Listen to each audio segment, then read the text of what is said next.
హైదరాబాద్ లో కన్సల్టేషన్ మరియు 3500 రూపాయల colour Doppler test Avis hospitals లో ఉచితంగా పొందండి. Welcome to Suman TV. నేను మీ సుమన్ టీవీ.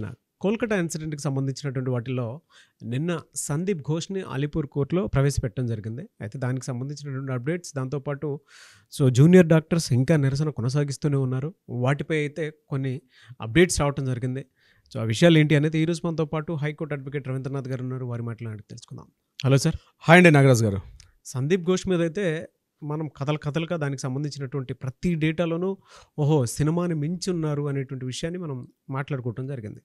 అయితే అలీపూర్ కోర్టులో నిన్న ప్రవేశపెట్టడం జరిగింది. ఇంకేం జరిగింది? నిరసనకారులు కూడా కొన్ని విషయాలను, కీలక విషయాలను బయట పెడుతూ ఉంటాం, చూస్తూనే ఉన్నాం మనం. వాటికి సంబంధించినటువంటి అప్డేట్స్ ఏంటి? RG Kar medical college rape and murder case సంబంధించి మనం ఎప్పటికప్పుడు అప్డేట్స్ ఇస్తూ వస్తున్నాం. అందులో ప్రతిరోజు జరిగే అప్డేట్స్ని కూడా మన ఆడియన్స్కి, మన వ్యూయర్స్కి కూడా ఇస్తూ వస్తున్నాం దీనికి సంబంధించి. ఇందులో భాగంగా నిన్న శుక్రవారం నాడు ఒక విషయం జరిగింది. ముఖ్యంగా సందీప్ ఘోష్, అభిజిత్ మండల్ ఇద్దరిని కూడా నిన్న అలీపూర్ కోర్టులో ప్రవేశపెట్టడం జరిగింది. అయితే అలీపూర్ కోర్టులో అభిజిత్ మండల్ని ప్రవేశపెట్టేటప్పుడు అక్కడ కోర్టులో అంటే సిబిఐ వారికి అదేవిధంగా అభిజిత్ మండల్ యొక్క అడ్వకేట్ అతను భట్టాచార్య గారు, ఇతనికి సిబిఐ కోర్టుకి మధ్య కొంత వాగ్వివాదం జరిగింది. చాలా ఇంట్రెస్టింగ్ న్యూస్ ఇది. యాక్చువల్గా సందీప్ ఘోష్, అభిజిత్ మండల్ మీద ఒక చిన్న విషయాన్ని వాళ్ళు లీక్ చేశారు సిబిఐ వాళ్ళ కోర్టులో. ఎంతోమంది ఎంతో కాలంగా వెయిట్ చేస్తాం తొందరగా సందీప్ ఘోష్కి అదేవిధంగా సంజయ్ రాయ్కి మధ్య ఉన్నటువంటి విషయాన్ని, అసలు ఇన్ఫర్మేషన్ ఉందా లేదనే విషయం మీద మాట్లాడుతుంటే అందులో సందీప్ ఘోష్, అభిజిత్ మండల్ మధ్య ఫోన్ ట్యాపింగ్స్ మీద, అంటే వీళ్ళిద్దరి మధ్య జరిగిన ఆ సంఘటన తర్వాత ఫోన్ కన్వర్జేషన్స్, అంటే ఇద్దరి మధ్య ఫోన్ డిస్కషన్స్ ఏం జరిగాయి అన్న విషయం మీద సిబిఐ ఒక ప్రత్యేక నివేదిక ఇచ్చారు. ఆ నివేదికలు ఏం చెప్తున్నారంటే Abhijit Mondal and at the same time Sandip Ghosh, ఈ సంఘటన ఎప్పుడైతే ఆగస్టు 9 మార్నింగ్ జరిగిందో ఇమ్మీడియట్గా సందీప్ ఘోష్ అభిజిత్ మండల్తో కలిసి కొంత ఫోన్ డిస్కషన్ చేశారు. ముఖ్యంగా ఈ కేసుని ఏదైతే ఉందో తప్పుదో పట్టించే విధంగా, ఆత్మహత్యను చిత్రీకరించే విధంగా అక్కడ ఉన్నటువంటి సిచ్యువేషన్ మార్చమని చెప్పి సందీప్ ఘోష్ మాట్లాడారు. అంటే సందీప్ ఘోష్ యొక్క ఫోన్ని ఎప్పుడైతే హ్యాండ్ ఓవర్ చేసుకున్నారో ఆ మొత్తం కాల్స్ లిస్టు మొత్తం డీకోడ్ చేసిన తర్వాత సిబిఐ కొన్ని విషయాల్ని ఇప్పటివరకు గుప్తంగా ఉంచడం జరిగింది. కోర్టులో మాట్లాడేటప్పుడు విషయాలు వెలుగులోకి వచ్చాయి. ఏంటంటే వీళ్ళిద్దరి మధ్య పూర్తిగా అది ఆత్మహత్యగా చిత్రీకరించమని చెప్తూ సందీప్ ఘోష్ కొంత గైడ్లైన్స్ ఇస్తూ మాట్లాడుతున్నారు. దీనికి అభిజిత్ మండల్ కూడా తన వృత్తిని మర్చిపోయి, అంటే తన ఏ పొజిషన్లో ఉన్న విషయాన్ని మర్చిపోయి పూర్తిగా సందీప్ ఘోష్ని సహాయం చేసే విధంగా వాళ్ళిద్దరి మధ్య కన్వర్జేషన్స్ ఉన్నాయి కాబట్టి వీళ్ళిద్దరినీ మరలా జ్యుడిషియల్ కస్టడీకి ఇవ్వమని చెప్పి సిబిఐ కోర్టు అడగడం జరిగింది. అయితే ఇక్కడ సిబిఐ కోర్టు ఈ రెండు విషయాలు మాట్లాడకుండా మరొక విషయాన్ని కూడా వెలుగులో తీసుకొచ్చారు. ముఖ్యంగా సంజయ్ రాయ్కి, సందీప్ ఘోష్కి కీలకమైన పాయింట్ నాగరాజు గారు. సంజయ్ రాయ్ వీళ్ళ చేత ప్రేరేపించబడ్డా లేదా సంజయ్ రాయ్ని వీళ్ళు ముందు నుంచి మాట్లాడుతున్నారా? ఈ హత్యకు సందీప్ ఘోష్ ముందుగా ప్రణాళిక సిద్ధం చేశారా అభిజిత్ మండల్తో కలిసి? అంటే సందీప్ ఘోష్ సంజయ్ రాయ్ని ఒక కీ పాయింట్గా వాడుకోవడానికి అతన్ని పూర్తిగా ప్రేరేపించాడు అన్న విషయాలు కూడా ఈ ఫోన్లో ఉన్నటువంటి విషయాలు బయటపరిచాయి. కాబట్టి వీళ్ళకి మాకు జ్యుడిషియల్ కస్టడీకి ఇవ్వాల్సిన అవసరం ఉందని చెప్పి సిబిఐ వాళ్ళు అక్కడ ఉన్నటువంటి అలీపూర్ కోర్టులో మ్యాజిస్ట్రేట్ గారిని అడగడం జరిగింది. అయితే సంజయ్ రాయ్ ఈ విషయం మీద పూర్తిగా వీళ్ళ ద్వారా ఎవరైతే సందీప్ ఘోష్ ద్వారా ఇన్వాల్వ్ చేయబడ్డా లేదా అన్న విషయం మీద ఆ క్లారిటీ పాయింట్ మాత్రం హోల్డ్ చేసి పెట్టారు. సంజయ్ రాయ్ మీద ఇంకా మేము విచారిస్తున్నాం. దీనికి సంబంధించి విషయంలో కూడా సంజయ్ రాయ్ మాత్రం డెఫినెట్గా ఇందులో కీ రోల్ పార్టిసిపేట్ చేశాడు అన్నది నిర్ద్వందంగా కన్ఫర్మ్ చేశారు సిబిఐ వాళ్ళు అలీపూర్ కోర్టులో మాట్లాడుతూ. ప్రధాన నిందితుడైనటువంటి సంజయ్ రాయ్ని సందీప్ ఘోష్ ఇన్ఫ్లుయెన్స్ చేశాడు, అంటే ఈ హత్య చేయడానికి కోసం ప్రేరేపించాడా సందీప్ ఘోష్ అనే విషయం మీద సిబిఐ వాళ్ళు ఇంటరాగేషన్ చేస్తున్నాం కాబట్టి మాకు జ్యుడిషియల్ కస్టడీ మీద మాకు కొద్ది రోజులు ఇవ్వమని చెప్పి వీళ్ళు రిక్వెస్ట్ చేయడం జరిగింది. వీళ్ళు ఓకే అని చెప్తూ, అంటే ఇమీడియట్గా కోర్టు కూడా మ్యాజిస్ట్రేట్ గారు కూడా 14 days రిమాండ్లోకి కన్ఫర్మేషన్ చేస్తున్నారు. అయితే 14 days జ్యుడిషియల్ రిమాండ్లో తీసుకునే ముందుగా అభిజిత్ మండల్ యొక్క అడ్వకేట్ ఐఎన్ భట్టాచార్య ఆయన ఏం మాట్లాడారంటే వీళ్ళు ఏదైతే ఆరోపణలు చేస్తున్నారో ఈ ఆరోపణలో అంత సాలిడ్ అయినటువంటి ఆరోపణలు లేదు, సస్పెక్ట్ చేసిన తప్పించి రియల్గా ఆరోపణలు లేవు. ఇప్పటికే సుమారుగా 45 రోజులు పైబడి వీళ్ళు ఆల్రెడీ కస్టడీలో ఉన్నారు కాబట్టి ఇంకా కొత్తగా తెలుసుకునేది ఏమీ ఉండదు.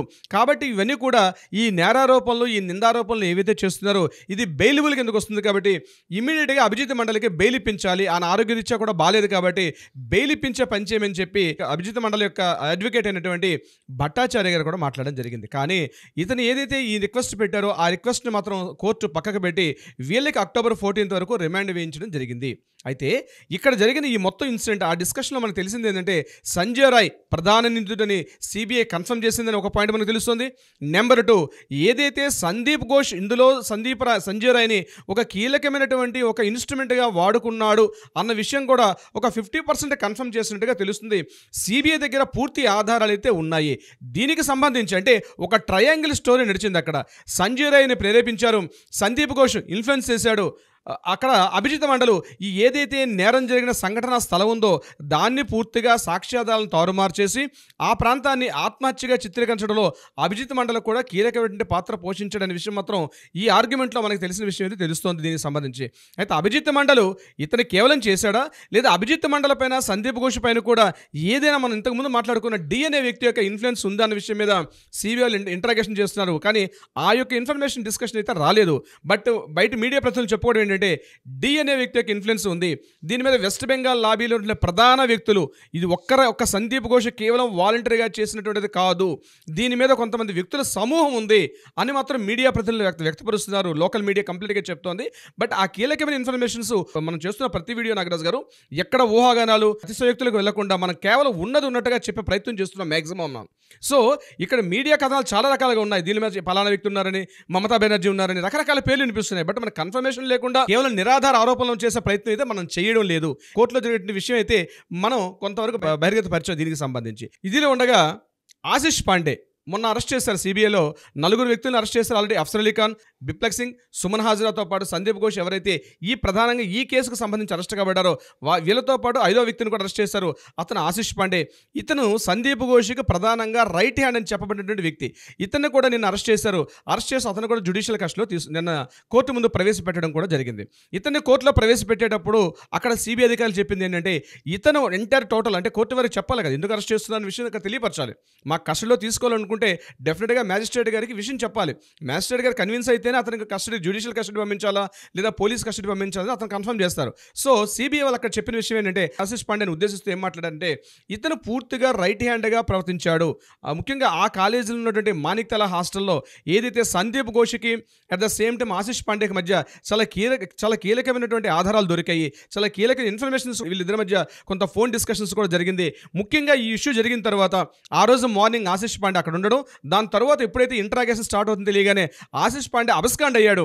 సో ఇది కూడా చట్టరీత్యా నేరం కాబట్టి ఆశిష్ పాండే కీలకమైన పోస్టులో ఉన్నాడైనా ముఖ్యంగా స్టూడెంట్స్ని ఇతని యొక్క నేరారోపణలకు సంబంధించి స్టూడెంట్స్ దగ్గర చాలా వరకు లంచాలు వసూలు చేయడంలో ముఖ్యంగా ఎగ్జామినేషన్ పాస్ అవ్వాలన్నా సర్టిఫికేట్స్ ఇవ్వాలన్నా ఎవరిని ఏ పోస్టులు ఇవ్వాలంటే కూడా సందీప్ ఘోష్ యొక్క ఆదేశాలను తీసుకొని ఆశిష్ పాండే పూర్తిగా పనిచేశాడు కాబట్టి ఆశిష్ పాండేని అరెస్ట్ చేశాము.